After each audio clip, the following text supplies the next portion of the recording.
manager. Wait. We're starting again. What happened? There we go. We're live right now. Okay, so we're just figuring out how to do this. Hi, I'm Shelley. I'm the marketing manager for the Women's Business Center. Today I'm going to, and we are the Power Progress Business Women's Symposium. And we're going to be live streaming the whole event. So if you couldn't make it, we can make it virtually. Please take photos, share, and accept invitations. So this demo is about to start in a moment. So here we go. Well, thanks. Of course. We have the power now. Okay, good. I'm so excited. Oh my gosh. Boy, have I got a show for you. This is going to be great. Let me make sure that this works. And there we go. All right. So I worked on a Mac. This is not a Mac, but this is the only slide that's off.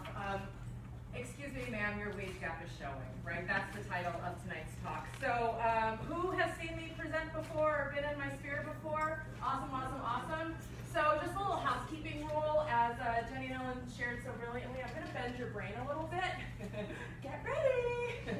So when that happens, I just want you to, we're quiet, we're like in our own heads and we're thinking about things and something happens and we're like, oh my gosh, she was speaking to me. I'm probably speaking to you, yes, and to somebody else in the room. So let's start by lifting each other up when that happens and acknowledge it verbally. So when that happens, when there's that moment, when there's that light bulb that clicks on, just say it out loud, loud and proud, and say, and just, come on, there we go. There we go. 1, 2, 3. Holy shit! There we go. Now we're talking. Enunciate the F, because there's always that person. And it might me, but there's that. So when you have that moment, what are you going to say? Holy shit! You're going to have a few of those tonight. So welcome to the party, ladies. All right. So I saw this on the internet, so it must be true. There's a lady, the story behind it goes that there's this lady, she's having a bad day, she's hangry, she goes to the drive-thru, she's like not paying attention, whatever, like just orders her thing, she knows she's in a mood. And she orders her thing, she pays at the window, keeps driving along, gets the food, puts it in her lap, starts driving away, she looks down and she sees this there. Do I have a thing? Oh, I do have a thing. Ooh, shiny up. And she sees this written on it and she's like, whoa, what the actual? She pulls into the parking lot, slams, she puts the car in park, goes into the restaurant, slams it down on the counter, demands the manager over, and she's like, you got some explaining to do. What is this all about? And he looks at her and he's like, ma'am, you ordered a bacon, lettuce, tomato, and cheese. But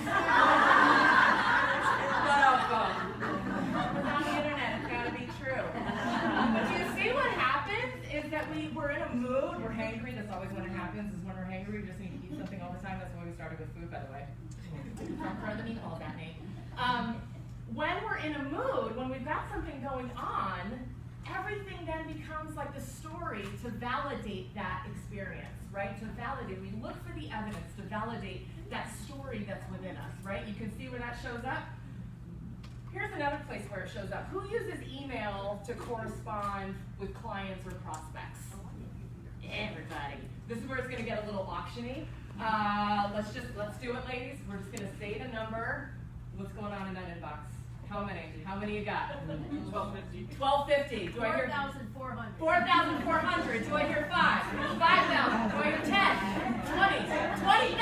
20,000. Do I hear more? Good. You get the point, right? And are you sitting there looking at your inbox like, I'm so not going to reply to her? No. You're like, you're well intended. You're like, you start to reply to something and then like, but I need you over here, right? Or then like something happens or like, holy shit, there we go. We got the first time. That's what I like to see. So then something like that happens and then, has anyone ever looked in your draft folder and you see how many you started? Oh my God, that's where they went! Holy shit! Right? Holy shit. But what happens when you send that prospect an email and they don't reply? Holy shit. What's the story that we tell ourselves? They're not interested. What else? They didn't see, okay, that's good, that's good. That's a neutral, I like that, neutralizing it. A lot of the ones I hear, they rejected me, right? They didn't like me. I'm not good enough. What is that, ladies? Excuse me, ma'am, your wage gap is showing. I'll just let that sit for a minute. Here's what it is. We spend all this time trying to craft these emails, and we write this whole big long diatribe of all the information that we think they're going to need. And then we're like, can you take a look at this? Like, is this what I'm really trying to say? Like, is this like, are these the right words? Like, is this what I'm trying to? I don't know. I mean, but what do you think about this? Like, excuse me, ma'am, your wage gap is showing. Here's the thing. Email is for confirmation, not for conversation. Okay? You cannot have two monologues and think you're having a dialogue. There we go. Right? That's where it shows up. So let's talk like tactically, actually, practically about wage gap. I want to go through some actual stats.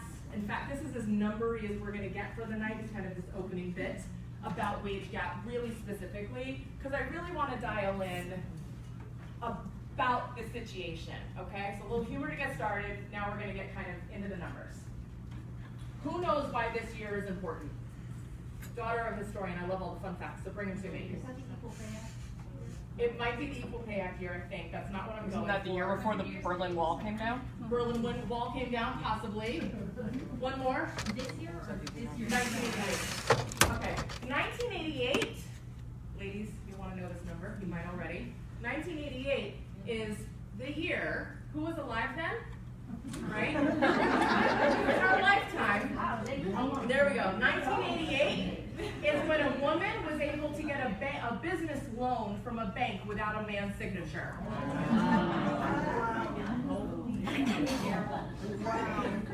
Right? Holy shit! That's a big deal. Right? That's not that long ago. That audible groan is accurate. That's the correct response. Okay? Let's talk about women in business. Because wage gap is not just a corporate thing. We'll get into that, but it's not just a corporate thing. Okay? And you can see why. If you can't get a bank loan, right, and if only within a short amount of time we've had permission to do business is granted, of course we're going to like be weird about this stuff. Less than 1% of women-owned businesses have hit the 2 comma mark. Ludicrous. Crazy pants, just like Jenny and Ellen were talking about. We're not charging, like there's 1,000 reasons why, and I'm not going to get into all of them, but that's where our wage gap is showing, okay? Are you seeing this?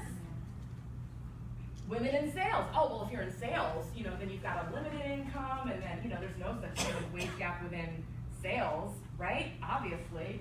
No, less than 20% of all sales leaders are women, right? And this is what in, there's a report by Sheryl Sandberg, Lean In, McKinsey report, and she talks about the broken rung on the ladder where women are not moving up at the entry-level managerial point, and it's really, really strong in sales especially, because you have the big workforce on the bottom rung, and then that first promotion of managers, men. Only 20% are women. So that's where our wage gap is showing too. It's within sales. It's not just within salaries, okay? So you're seeing, it's everywhere.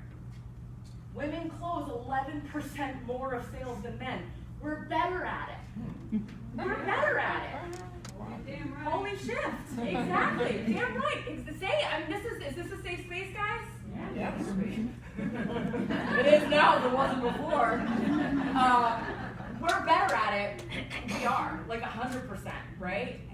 Technically 11%, but in my math, right? So there's that. Liz math. It's a number of years. Let's think about the gig economy. Like the gig economy, it couldn't be more blind if you thought about it. Like Uber and stuff like that. Like how could wage gap exist there? Oh, it does. Guess what? It does exist there. Stanford Business reported that women and older workers make less driving for Uber than their traditional male counterparts. I'll explain to you why. It's the way that the gig economy is set up. It's based on supply and demand. In the busier times, they pay more. When are the busier times for Uber drivers? Commuting and bar hours. Why don't women take the bar hour shift?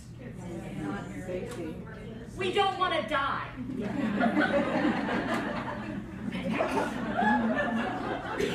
Just gonna say the things, guys. That's it. It's not just that Bob's sitting in his white tower, like, we're not gonna pay her as much. Like, you can see how layered this is and how systemic this is. It's not just like, oh, that's the thing, right? Male influencers on Instagram, freaking Instagram, man. Male influencers are making 7% more than women, and we're wearing like none of the clothes. What's that about? We're gonna show so much more to get paid so much less? This is real. This is very, very real. Let's look at women in the workplaces where we traditionally think of the wage gap. 82%, what's that number? It's, what is it?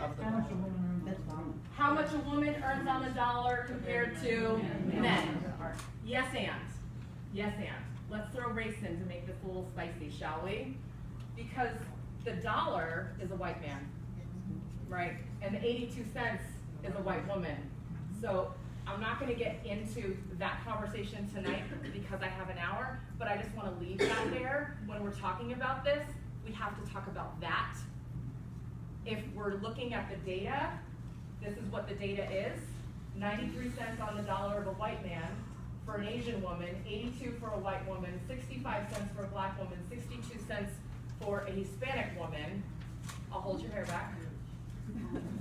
For sure. It's vile. And I'm just going to leave this part of the conversation right here for a minute because, like I said, I have 1 hour with you guys. I have time to have one conversation. Literally, when Annie and I were talking last night, she's like, how's it going? I'm like, I have 697 slides. She's like, you might want to pare it down. Like, I need to say all the things. No. Thank God for friends who tell you what's going on.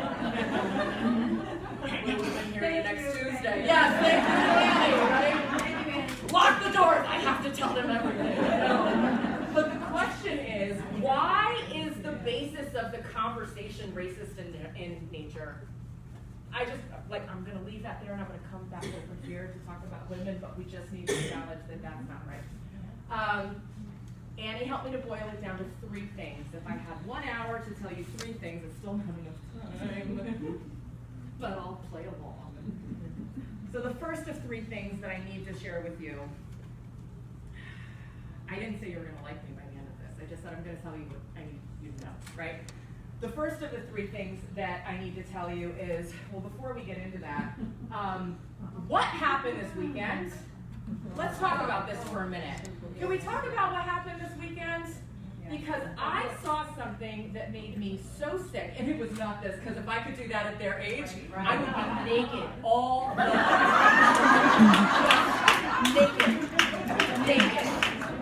Right? 100% of the time. But what happened is our collective wage gap showed. Because the reality is, we do it to each other. This is your fun fact number 1 for tonight. We do it to each other. We're all like women supporting women, but guess what we are on the inside? We're mean girls. We wear pink on Wednesdays.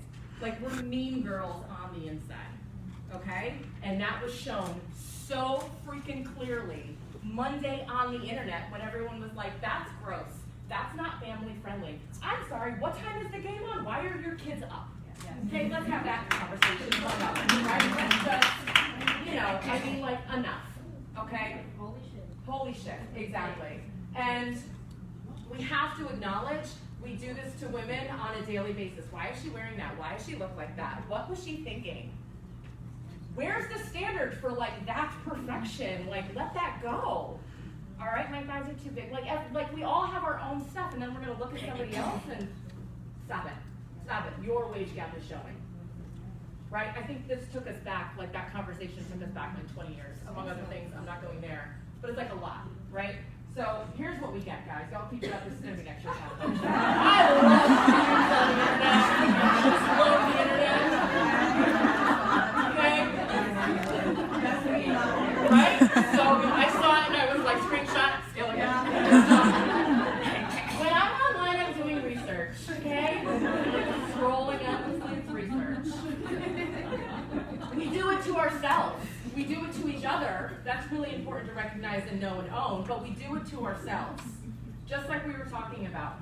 So here's the thing, here's why we do it to ourselves, and there's a historical reason. Again, daughter of a historian, so I'll get into a little bit of it, but if you think about when women really came into the workplace, like let's think about the 80s, for example, when we were like coming in droves and we're wearing the power suits, like this has shoulder pads, but those had shoulder pads.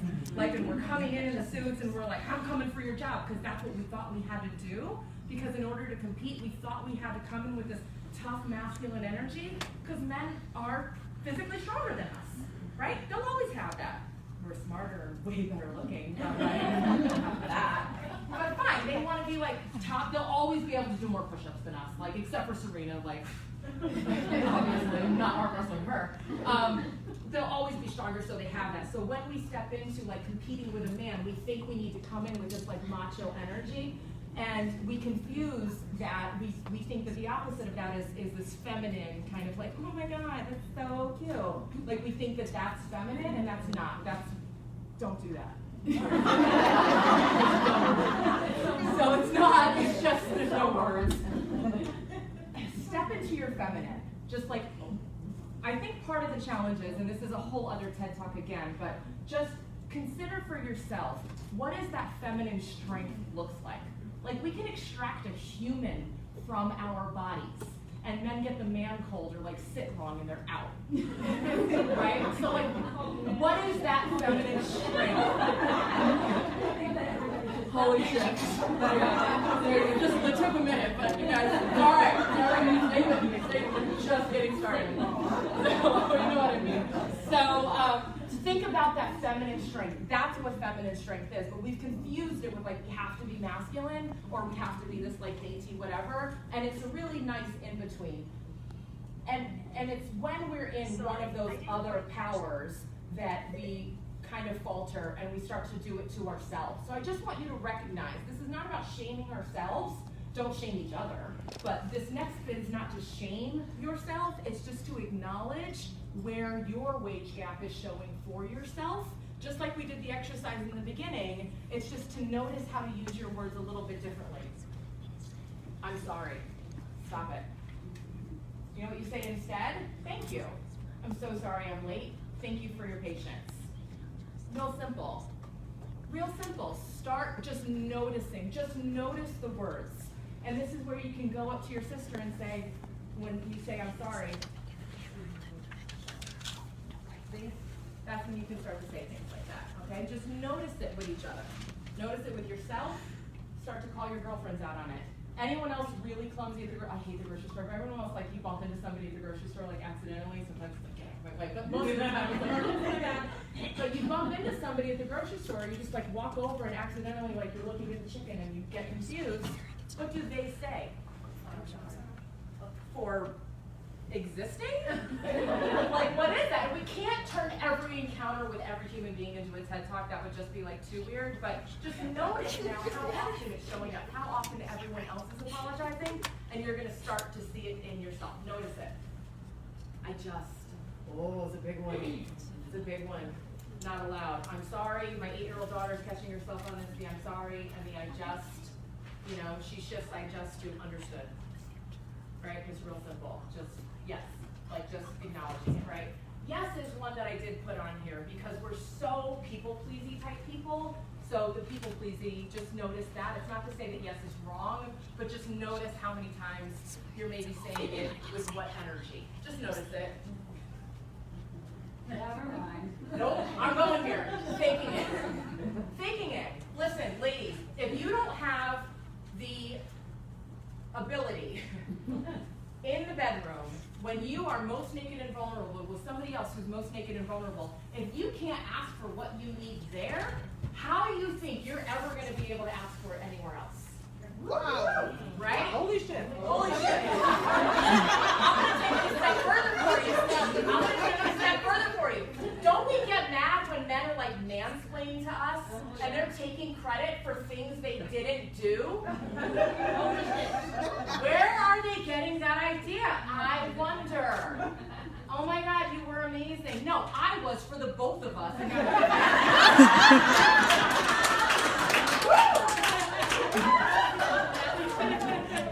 I'm not wrong. Excuse me, ma'am, your wage gap is showing. I'm not wrong.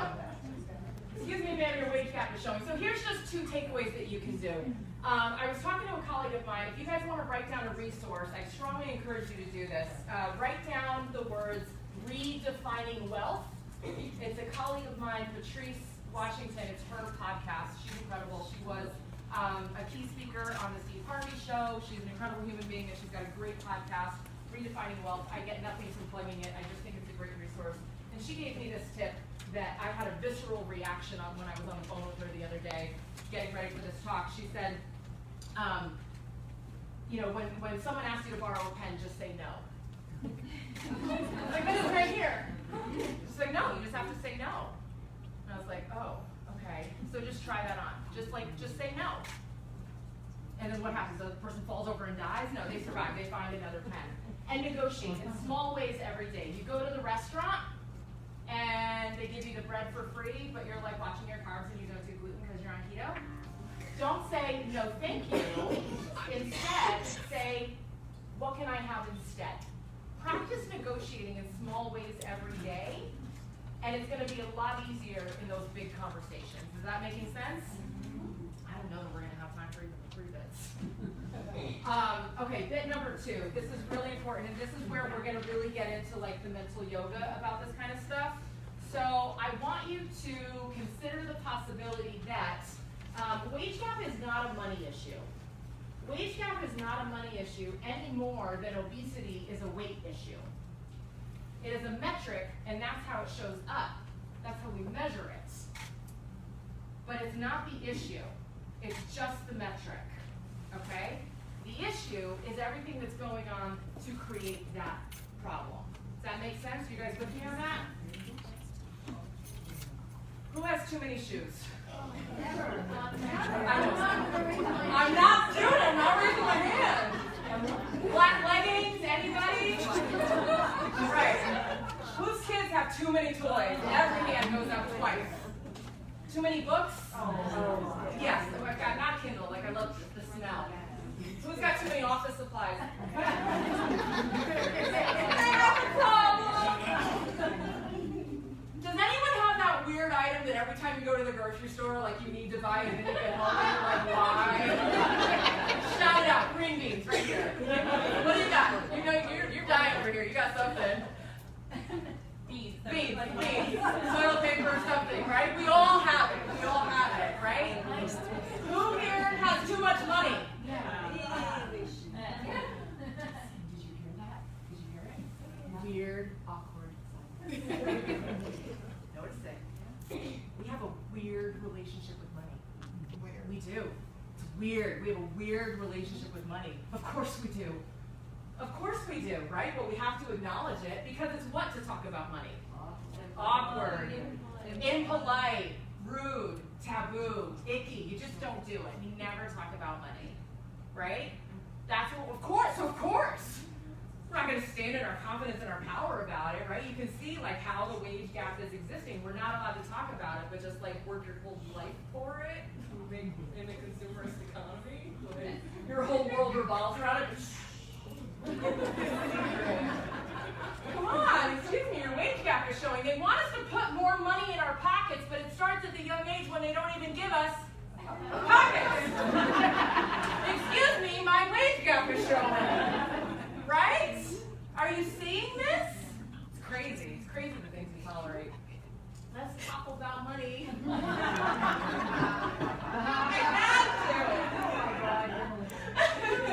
I have to.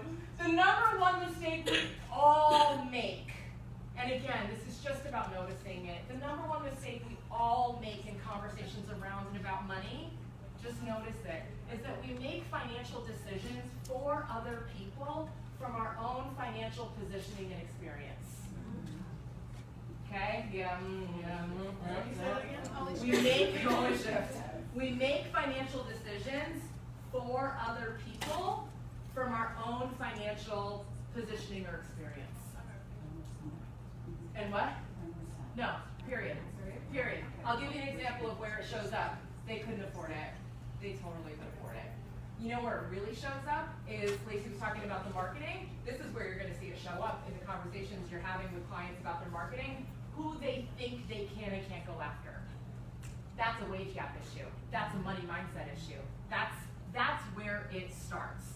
It presents what is money. It's the evidence, it's the metric. It presents as money as the problem, but it shows up here in the decisions we make, what we wear, how we show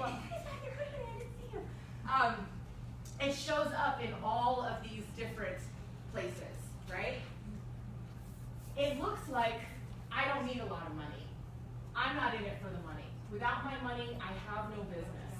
I mean, without my clients, I have no business. What would I even do with $1 million? As long as I can help people, I'll be okay. These are not wrong.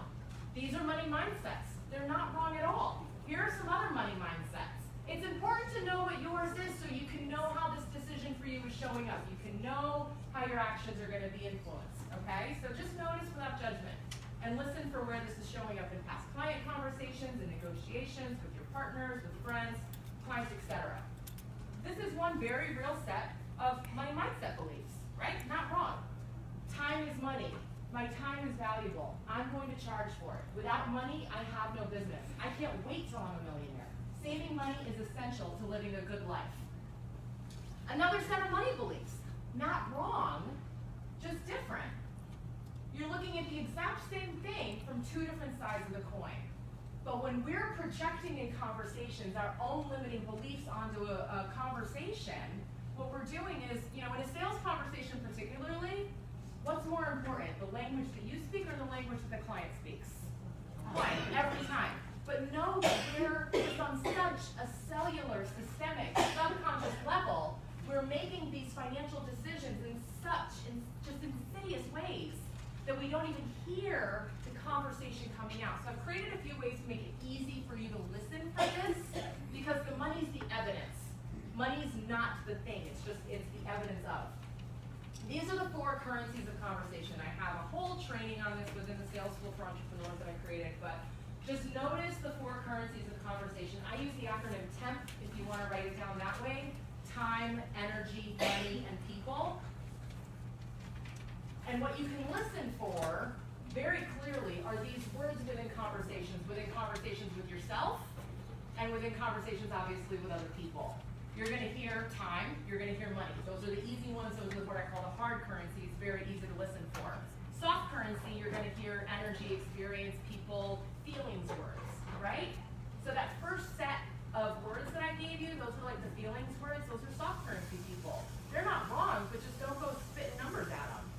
Right over the head, right? It's like a spreadsheet talking to an abstract painting. It's just 2 different things. One's like, this is wrong, it paints everywhere. It doesn't make sense. I'm so confused, and then they start backing away from the conversation. I use humor so much. I think it's amazing. Some people don't, but that's fine.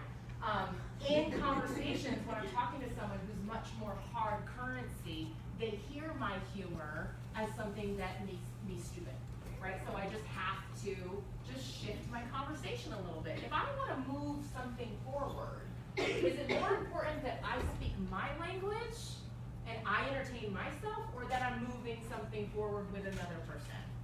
The latter, obviously. So just notice within yourself what your currencies are, and they're not one, like you're not all, like you might be, right? That's true, but we're all a little mixed. But just notice what your dominant currency is, and then listen for it. Think of like some past client situations, think about some past job situations, whatever that looks like, and think about where it's showing up and how to listen for it. Because at the end of the day, like I'm saying, it's not, the money's the evidence. The topic is money, but the underlying issue is actually fear. So what are we actually afraid of? When it comes to wage gap, when it comes to asking for more money, when it comes to having these conversations, what are we actually afraid of? Rejection, always, rejection. We want to get the client, we want to get the job, we want to keep the job if we ask for more money, so we don't ask for more money. Like, we're afraid, and we need to acknowledge that that's, like I said in point number 1, we're doing it to ourselves. We're not asking for what we want because we're afraid, and we just need to acknowledge that. This is not about shaming you into doing anything differently, it's just to acknowledge that that's the real reason why. Yeah, so, again, I found this on the internet, so it must be true. It's just a good, to be honest, I'm just winging it, life, motherhood, eyeliner, everything, just, figuring out as we go. we're afraid of having these conversations with like the big bad white man in the Eiffel Tower or White Tower or whatever, because we think that like on some level, because they're in that position, because they have more money, because of the wonderful things he does, that he's somehow better than me. And at the end of the day, he's just a person. Do you remember like when you were a kid and you were like, oh my God, when I'm a teenager, like I'm gonna have it all figured out, it's gonna be amazing. And then like you become a teenager, you're just like, I'm bleeding all the time, I'm mad. It's not that great. And you're like, when I go to college, it's gonna be like so amazing. And when you go to college, you're like, I'm hungry, and my professors are stupid too. And then you're sitting there and you're like, okay, but when I grow up and I'm a grown up and like I have my real job, it's gonna be amazing. Like I'm gonna have my own place, it's gonna be fabulous. And now you're like, Mom, help me, right? We get to that next level and we're just like, oh my God, you look around and you're like, nobody else knows what's going on here either. Like there's a day when you realize you're like the most adultiest adult in the room. This is scary, right? Everyone else is just winging it. So you're better at that thing that you do, and you're better at that thing that you do, and I'm better at this thing that I do. It doesn't mean that any of us are better. It just means we're better at that thing, right? But we're afraid to have these conversations with people because we've got this story in our brain, just like the lady at the drive-thru, or what we think about our emails. We've got this story in our brain that says, well, they're somehow better. So there's going to be some whatever. Tim Ferriss has a great TED Talk called Future Tripping, where like you play out a fantasy and kind of go like the yes and game. Tim Ferriss has one called Fear Tripping. And it's the same concept, but do it with your fear, right? If I go have this conversation with Bob about, increasing my wage or re-upping with a client at my new rate, what's going to happen? Well, they're not going to renew with me. I'm going to lose my job. Okay, then what happens? Oh, I don't get to stay there and panic. I have to okay, well, then I lose my job, and then if I lose my job today, then I guess I go home today. And then what happens? Well, it's a Friday afternoon and it's gorgeous, so I'll probably go to the beach and just sit and cry for a minute and then be happy that I'm at the beach. And then what happens? Well, once I get that out of my system, I'll probably work on my resume. And then what happens? I'll go on, do you see? Fear tripping allows you to take this story that's in your brain and ground it in something tactical, practical, actual. Because ladies, don't we figure things out?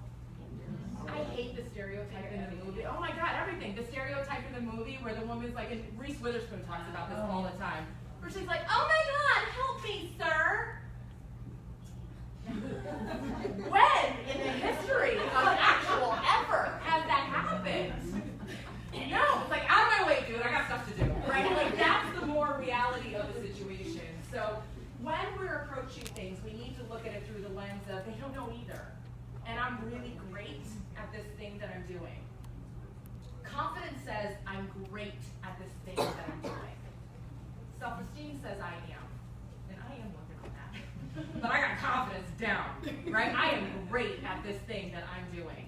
And you guys need to find within your collective selves, what is that thing that you're great at what you're doing? Because a lot of the reasons why we're not asking for more is because we're not doing something we're great at and we know that. That's just something to notice too. Because what are we actually afraid of, right? Am I going the right way? Yeah, nope, I'm going backwards. Good. When we're kind of stepping into this mental yoga, when we're stepping into different questions, sometimes it's hard to think well, what would the next question be? How could I look at this differently? This is my mental yoga that I do. This is what started me out of corporate onto my entrepreneurial journey. The question, what if? Your brain has to come up with something to finish that off with. So just what if there was an end to this sentence? And that just gets you to think a little bit differently. Okay, so that's just a pocket one. When you don't know what to say, when you don't know what else to ask, just ask yourself what if. And you will start to figure something out. It's a great just kind of pocket exercise to keep. What if with this whole wage gap thing we're looking at it wrong? See, I got so fancy with graphics. I'm really proud of myself. It's amazing. I can do your graphics too. I'm studying, thank you. Thanks. Picture. It's gonna be amazing. What if we are? What if we're looking at this whole thing wrong? The reality is with fear, yeah, we're afraid that rejection and everything else, but honest to God, ladies, our greatest fear is not that we're inadequate. We can come up with 1,000 ways to Tuesdays why we suck at something, and we do, don't we? We're masters at that. I'm horrible at this because, right? Our greatest fear is that we're powerful beyond measure, and that's what we're actually afraid of. We're afraid of the yes. Holy shit. There you go. We're afraid of the yes. We are. What if that $1 million client says yes? Now I'm a millionaire. Now I've ruined every story that's kept me playing small my whole life. What is our biggest fear? Is being alienated from the tribe. Now I'm a millionaire because I have the $1 million client. Now my mom won't love me anymore. Now I won't be accepted home. Now I'm going to get all those comments. Ooh, you're a little too big for your britches there, right? Don't those things kind of creep up? We're actually afraid of our power. Kind of looking at this wrong. Taking me to fun fact number 3. Oh, I am kind of on time. Oh, this is good. We'll be able to have questions in party time with the answer teams out there. Hey. Good. All right. Good. This is good. Because I swear, like 697. Like it was like a book's worth. Oh, it was 68. 68. No, this is 68. Oh. Yeah. This is 68. See, but I told you they go fast, right? You did tell me that. Yeah. So the third point is, let me hear some holy shifts for a quick minute here. What's been a holy shift that you've had so far? Come on! The last one that you're stepping into your yes? I think you just did it in the past week. Hold back. Okay. So that's Huge. Feminine strength. Is there someone that you could think of, like a muse kind of a character that like embodies feminine strength? Like totally for me right now is Shakira and J-Lo. But like, is there someone, just curious, like that you would think of and you're like, feminine strength all the way? And if not, that's cool, but Reese Witherspoon. Gabrielle Union. Barbara Corcoran. Barbara oh, she's a great one too. Shark. Yes. Yeah, I think it's important that we kind of see it. RBG. Keep breathing. Keep breathing. Good juju. Keep breathing. I think it's really important that with that feminine strength, thank you, with the feminine strength, I think it's really important that you kind of find that muse of what that looks like, right? And maybe it's, the superwoman pose of like, I think Rosie the Riveter is a little bit too like masculine, you know what I mean? And then you don't want somebody that's like, oh my God, that's so cute too. So like it's that in between of feminine strength. So find that for yourselves as a homework assignment. You'll be graded later. Point number 3, as we conclude this TED Talk, and open it up for lots of questions and conversation and real life practical, tactical applications. Because it's not about what we're talking about tonight, that's nice and wonderful, but like the WTF. What's the function of the information? I know, you thought I was going somewhere else and like you should have known, but it's all good. So what's the function of the information? What are you going to do with this information and how are you going to tactically actually apply it? So yeah, we'll have time for that, which is amazing. So the third thing is, third point, I don't think that we really want to close the wage gap. I don't think that's what we want. I don't. Let's just get shit done. We would have gotten it done by now. If we really wanted it. If we really wanted it, we would have gotten it done by now. Right? Why do we not lose that last 5 pounds? Why are we always struggling with like that last 2 or 5 pounds? Menopause? Menopause, that's very actually, yep, 100%. There you go, there you go. Why are we struggling with that weight? It's just something to think about, so that you don't think about more difficult things. Could be. It's a nice distraction to have. That's very real. It could be a really nice distraction to have, right? Commitment to self. It proves your point. It proves your point. You don't want it bad enough. You don't want it bad enough. Then what do we complain about afterwards? And I think really, it's because, just like everything else, that our ask isn't big enough. I don't think we really want to close the wage gap. I don't think we want equality. I don't think we do. I think that given the fact that we have been so oppressed and repressed for so long, and we bear the burden of the family, of the time, of the money, of the single parent household, of the pink tax, which I'll get into in a minute, and all these other things, I don't think that we want equality. I think we want to be paid more.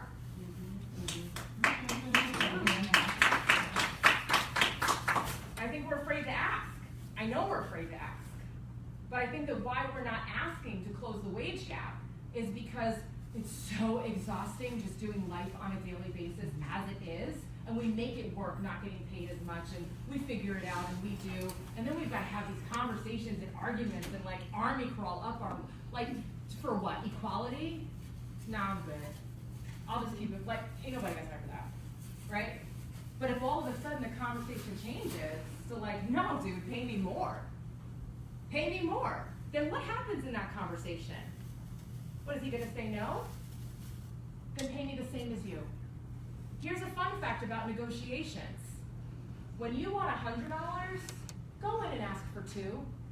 Not $2, $200. Okay, let's just be clear about that. That's actual math. When you want $100, you go in and you ask for $200. And guess what could happen? They might say to you, oh my God, didn't realize. Absolutely, here's your $200. And you're like, let me get out before they know what right? That totally could be the case. They could totally be like, nah, you're fired out of here. And then we already went through that fear tripping exercise, so you already know what's gonna happen. Or they could say, 200 would be really great, and I would love to give that to you, Sally, but why don't we just start with 100? And you're like, that's not very important. That's negotiations, but I don't think that we want to close the wage gap. I think we want more, and we're afraid to ask for it. In the past 40 years, we've closed the wage gap by 20%. That's 0.5% every year, right? Right, awful groans. Like, that's a WTF in the actual sense. The World Economic Forum predicts that it will be 208 years before gender equality is achieved within the United States. Ain't nobody got time for that. Here's part of the problem too.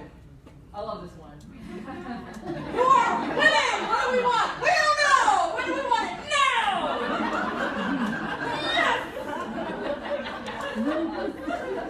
So us, it's funny because it's true. Who's heard of SMART goals? Right?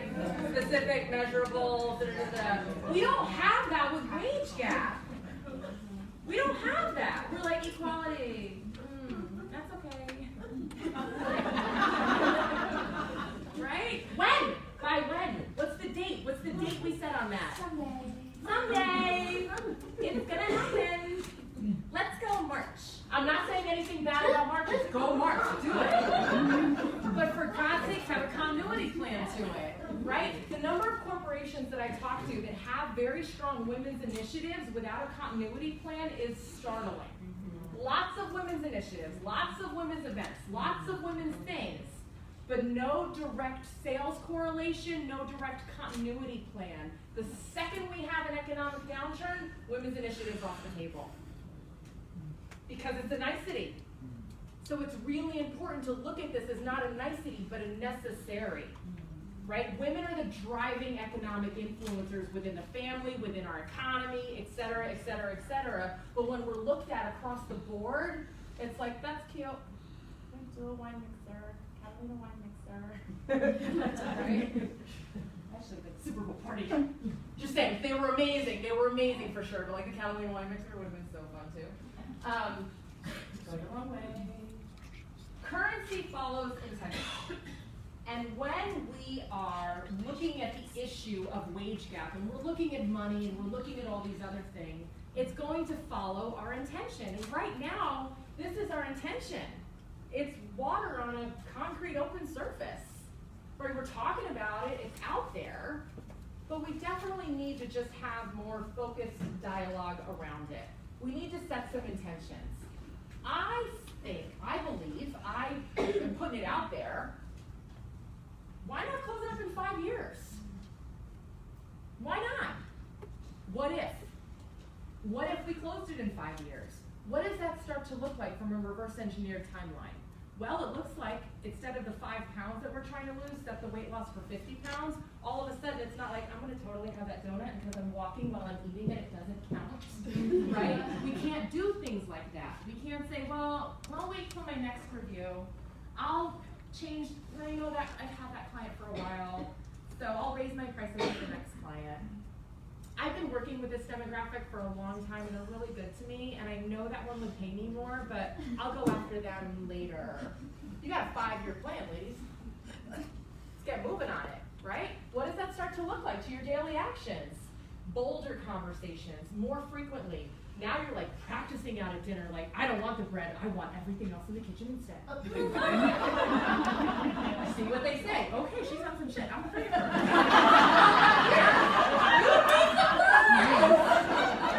Go to Kohl's, right? I'm a consignment girl, but I'll talk about Kohl's for a second. Do they have coupons? Do we ever have them with us? No. No. Right, ask. This is what I do when I go to Kohl's. I left my coupon at home. Do you remember how much it was? I think it was the one that was 100% off.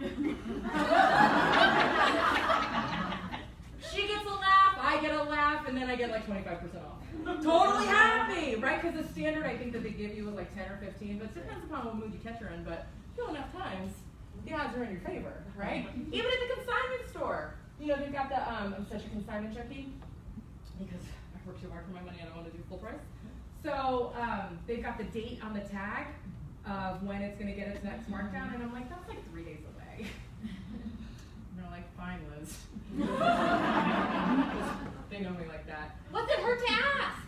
Sometimes they say no, that's okay, but if I don't ask, right? If we're on a 5-year plan to close the wage gap, like we have to start increasing our ask. We have to start doing this. We have to practice saying no. We have to practice saying yes and. We have to just start shifting. We have to say to each other, excuse me, ma'am. Your gap is showing. Yeah, your wage gap is showing. Like we have to start calling each other out on it in good ways. That's how we're gonna change the conversation. Because here's the reality of the situation. Who's heard of white privilege? It's a thing. Like it's for real, right? Like I am in situations I'm in because my skin is the color it is, right? That is the reality of the situation. Women are this side of the coin, okay? We are over here, men are over here. And you know what these pieces look like? Like it's the same size puzzle, right? But this is like gender inequity. We have children and family and unpaid child support and oh, we've got to go to court because he's in a mood swing again. Anyone want to talk about that? I got you for days. We can just talk for days about where wage gap shows up in the freaking legal system when it comes to custody and court and domestic abuse and everything. I'm going to write the book on that. It's ridiculous because he looks like the judges. I'm just saying. This is what our inequality looks like, right? Same size puzzle, but they've got 4 pieces to put together, we've got 6 bajillion. So it's just important to recognize this is where we need to strengthen our conversation game every day. Is this making sense? Yes. All right.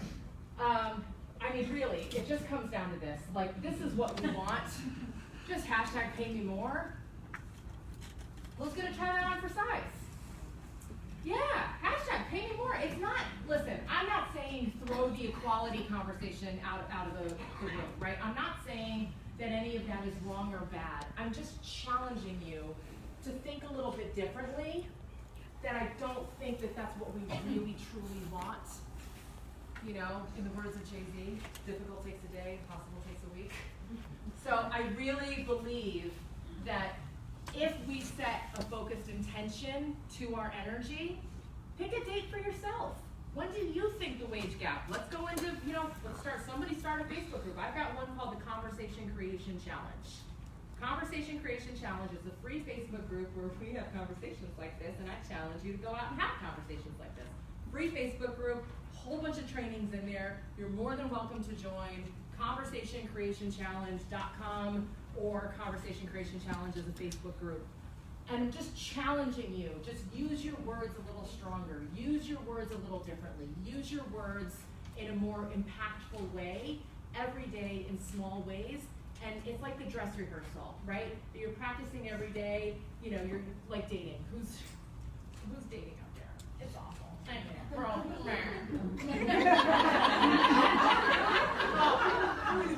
and every date It's not like maybe a little bit in the back of our mind, like monitoring our towels. Like, I wonder what that would look like. But like, we're just going up and like, please don't be hideous. Please don't chew with your mouth open. Like, the bar's low. But it's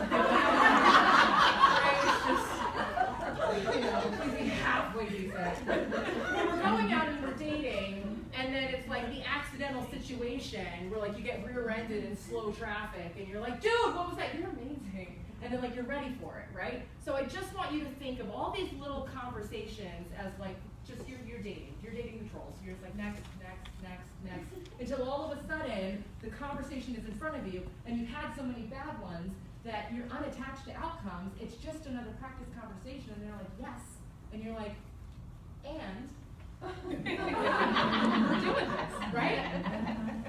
I want to go for $1 million client. And you just throw out a random number, like, all right, we're going to do business together, it's going to be $1 million. Yes. Absolutely. Okay, let's do this, right? You hide the look of like, okay, this is happening. But it's to acknowledge, and I just need to sit here, it's to acknowledge that all of the points that I've kind of tied together, we keep ourselves playing small because we're afraid of the yes. Because of the cost of change. Because it's going to be more, it's already so hard as it is. It's already so exhausting, and we're tired, and we're hormonal, and we're bleeding, and your face is like, surprise, you're 17 again.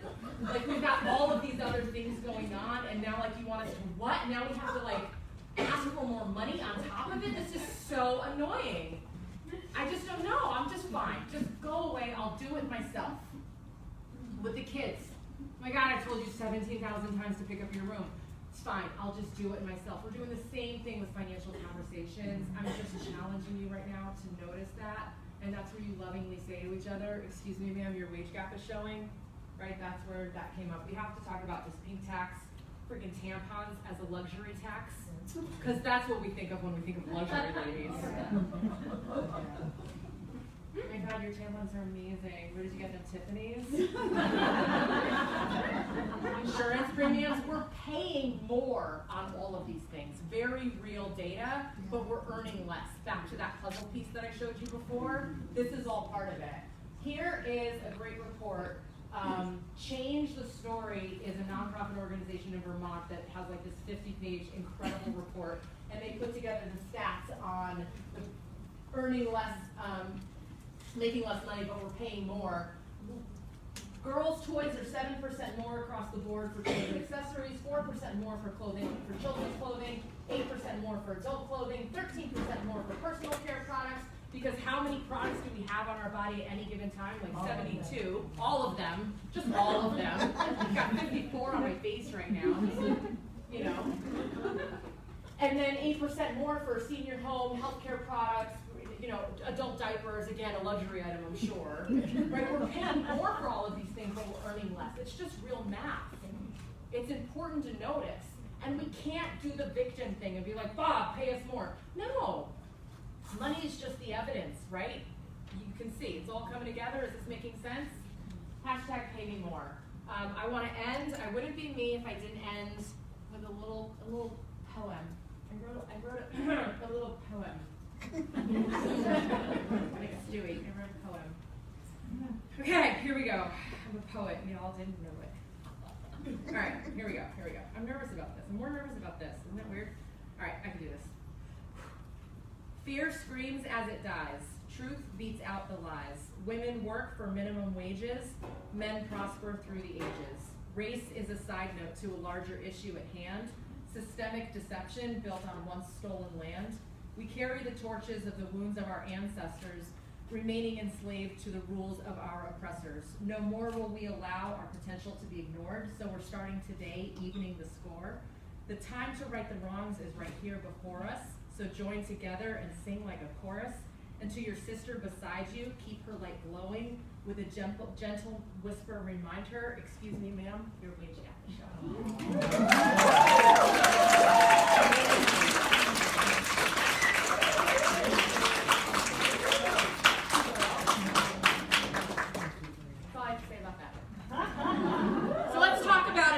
Because we still have a little bit of time, and then we'll pass it back to Milena. But just kind kind of extrovert for me. Go for it. And stand up, say your name, say it loud and proud. We're going to practice confidence.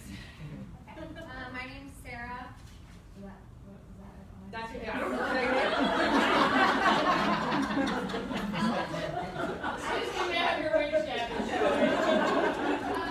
I think one thing that I got, especially from the last part, is, we talk a lot about asking for more, but, when we go about our day and we buy things and we go to stores and this and that, we tend to forget where that money is going and to the companies that money is going to. We vote with our dollars. We vote with our dollars, and I work with a lot of businesses in the beauty and fashion industry, and they hear consumers in so many different ways.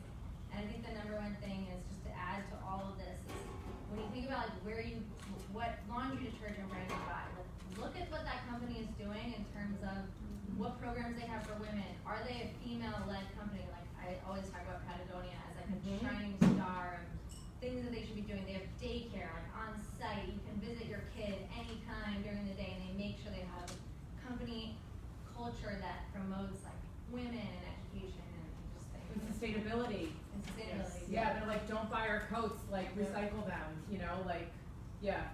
Awesome. I love it. I love it. It's you're exactly right, because we vote with our dollars. We vote in other places too, like the polls. Yes. But yes, we vote with our dollars, and it is important. And sometimes the more socially responsible brands do cost a little bit more, but if you think about all these startups that are evolving, like the door-to-door kind of companies, the cotton tampons that are actually good for your body, and the organic ones, Lola, things like that, started by women. I mean, we're doing so many things, and yes, it's a little bit more than buying the garbage that we're using right now, but it's social responsibility, it's corporate responsibility, it's funding a woman-owned startup, right? It's all of these things, and you know that those dollars are going to fuel and fund a bigger conversation. So, excellent point. Yes? I wanted to stick with a theme here. Yeah. My name is Sarah. There we go. I own a law practice, and I've grown it 400% in Have we met 4 before? years. I don't think we have. Oh, you look very familiar. Okay. Nicole Kidman, I get that all the time. There we go. Work it.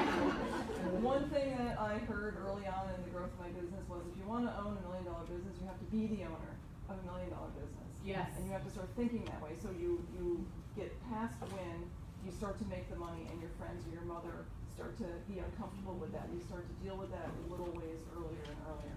The other thing was, when I go to my business seminars and someone gets up to the microphone and they say, I've got all this business growth, and the guy on the stage goes, well, are you cleaning your own toilets still? The person was like, oh, I can't find a housekeeper. This one I was like, get a housekeeper. Yes. Pay someone $80 every other week. Yes. And free up your time. Yep. I did that almost immediately, and it's like saved my marriage. Love it. So entrepreneurs trade their money for time. When you're a wage earner, you're trading your time for money. When you're an entrepreneur, you're trading your money for time. So Exactly. keeping that in mind has really helped, and it puts us on par with the men who don't do all this stuff. Exactly. We have to, thank you. It puts us on par with the men who don't have to do all this stuff. We have to buy back some of our time so that we have the energy, those 4 currencies, time, energy, money, and people. In every conversation, in every day, in every way, we're using one of those currencies or more to kind of move the needle and shift things around. We don't have necessarily the luxury of time to be able to do all those things, so we have to use the limited funds that we have to buy back some of our time to free up our energy so we can have more of these conversations and make them more socially responsible. Yes, go ahead. You hit it all exactly on the head. And Tim Ferriss actually talks about it in his book as well, that you can actually calculate out your worth. You start looking at yourself. Sorry, hi, I'm Sue. Nice to meet you. But you can calculate out even your own worth. And so if you think about how much you're worth per hour, which is difficult to do, but if you think about a babysitter, or you think about someone cleaning your home, or how long that takes you versus, quite frankly, people that this is their full-time job and they're excellent at. I personally came home one day and just said, I quit as a stay-at-home mom. And it was like, do you have another job to pay for things? And I mean, no one asked me that. But I think we equate. But you did in your head, because we do that. We equate that if the child has to go to daycare, it somehow has to come out of my wage.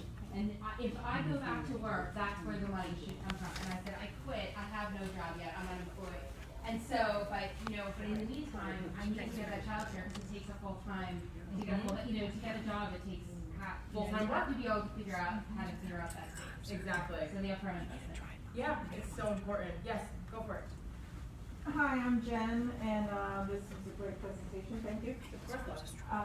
So I belong to a great network of women, E-Women Network, and last month we had a network dinner, and we're supposed to write down like a goal on a piece of paper, and my goal was boss this year. And today, just today, I was called boss lady. Yes.